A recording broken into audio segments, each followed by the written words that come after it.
కాళ్ళ నొప్పులకు, కీళ్ళ నొప్పులకు ఎలాంటి నొప్పులైనా సరే ఇట్టే పోగొట్టే ఒక అద్భుతమైన నల్లేరు. ఇది మన పెరట్లోనే పండించుకోవచ్చండి. దాంతో మనం కమ్మటి ఒక పచ్చడి, రోటి పచ్చడి తయారు చేసుకోవచ్చు. దాన్ని తయారు చేసే విధానం మేము మీకు ఇప్పుడు చూపిస్తాం. ముందుగా మనం నల్లేరును మన ఇంట్లోనే పెంచుకునే అవకాశాన్ని ఏర్పరచుకుందాం. ఈ పచ్చడిని గనక ఒక్కసారి ట్రై చేశారంటే మళ్ళీ మళ్ళీ ఈ పచ్చడి తయారు చేయాలని అనుకుంటారు. అంత బాగుంటుంది ఇది.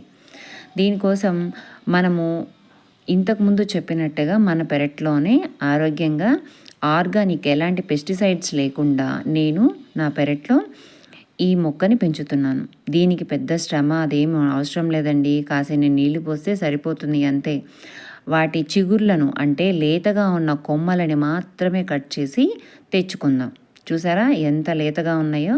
ఇవి తెచ్చుకున్న తర్వాత వాటిని నీట్గా కడిగి వాటికి పీచు లేకుండా పైన ఉన్న నారని కట్ చేసి చిన్న చిన్న ముక్కలు, అంటే మనం చిక్కుడుకాయలు కట్ చేస్తాం చూడండి, అలాగ కట్ చేసి పెట్టుకుందాం.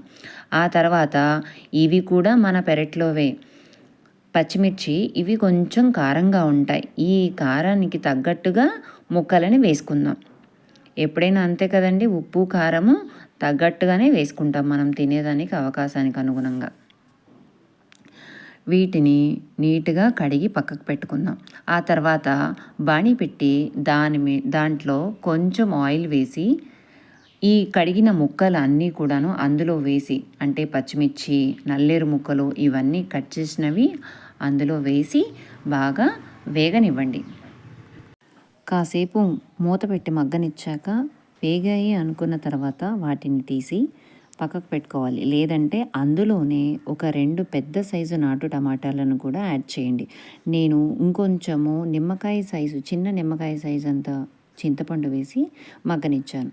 ఆ తర్వాత అవి పక్కకు పెట్టి ఒక బాణీలో ఒక 4 స్పూన్ల పల్లీలు, 1 స్పూను నువ్వులు, ఇవి 2 కూడాను వేయించుకుంటున్నాను.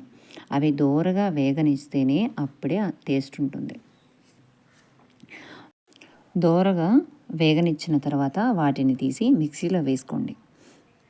మిక్సీలో ఇవి వేసి ఒక్కసారి అలా తిప్పిన తర్వాత అందులోనే మనం మగ్గపెట్టుకున్న టమాటాలు, నల్లేరు ముక్కలు, పచ్చిమిర్చి ఇవన్నీ కూడాను యాడ్ చేసి ఒక్కసారి కచ్చా పచ్చాగా మిక్స్ చేయండి. దాంట్లోనే 2 వెల్లుల్లి రెబ్బలు కూడా యాడ్ చేయండి.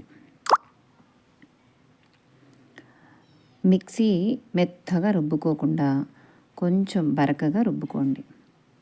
ఆ తర్వాత కొంచెం ఫైనల్గా ఉప్పు సరిపోయింది అని అనుకున్న తర్వాత ఇంకా సర్వ్ చేసుకోవడం. ఎంతో కమ్మగా రుచిగా ఉండే నల్లేరు పచ్చడి రెడీ. ఈ వీడియో నచ్చితే లైక్ చేయండి. మమ్మల్ని సపోర్ట్ చేయడానికి సబ్స్క్రైబ్ చేయండి. 10 మందికి చేరాలంటే షేర్ చేయండి. Thank you.